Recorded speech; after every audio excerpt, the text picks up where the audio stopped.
most powerful supers of the Golden Age, feared by villains and a close friend of heroes like Mr. Incredible. His powers were terrifying, controlled radiation bursts, ranging from focused burns to complete disintegration. With that kind of strength, he was nearly unstoppable. But despite it all, he still fell against one of Syndrome's Omnidroids. How? According to old records, Gamma Jack was lured to the island by Mirage. She knew he couldn't resist her charm. Still, Gamma Jack obliterated the V5 model in seconds. His energy tore through the machine like paper, but that victory sealed his fate. Syndrome upgraded the next droid to resist extreme radiation. With that, he made Gamma Jack's greatest power useless. His body was never found, so many speculate he somehow escaped, and is just waiting for the right time to return. Now let's take a moment to remember Gazer Beam, Psych Wave, Trade Wind, Gamma Jack. Gamma Jack. Threat level 7.9. A pillar of power during the glory days. The only super who stood shoulder to shoulder with Mr. Incredible and Gazer Beam.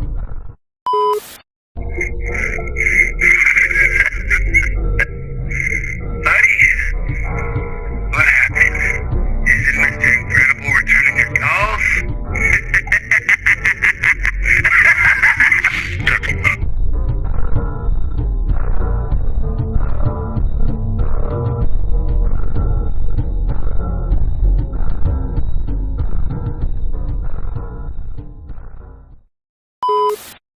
There's always going to be a lot of collateral damage. There's lots of villains, and there's lots of villainous deeds going on at any given time. Part of my job is to prioritize which villains I'm going to combat. So I take a look around. I see if there's any good-looking women who need to be rescued immediately, and then I sort of start from there and work my way down the list.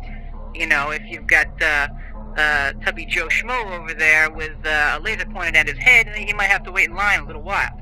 Yeah, I've fought my fair share of villains, and they all have their own unique challenges. They got their zombie monkeys and their giant laser robots and their super aquatic ninja pygmies. But I tell you, once in a while, the real kicker is I get these dames, man, these dame villains, and they got the curves and the hair and the big eyes, and boy, those ones, they're really, really hard to kill.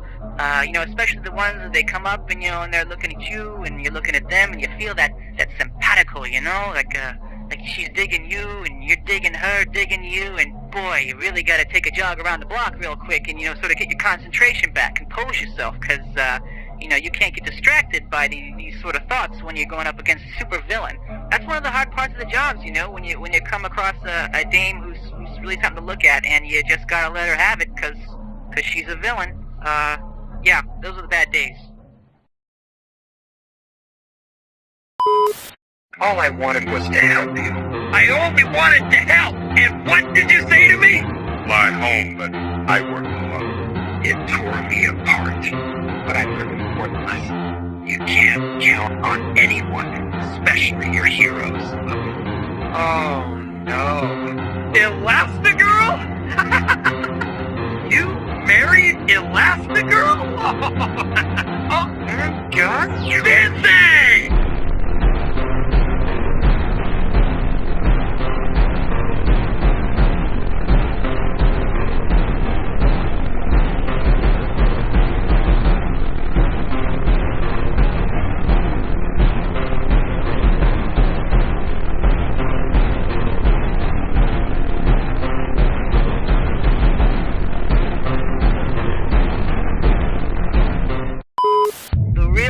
I get these dames, man, these dame villains, and they got the curves and the hair and the big eyes, and boy, those ones, they're really, really hard to kill. Especially the ones that they come up and, and they're looking at you and you're looking at them and you feel that simpatico, like she's digging you and you're digging her, digging you, and boy, you really gotta take a jog around the block real quick.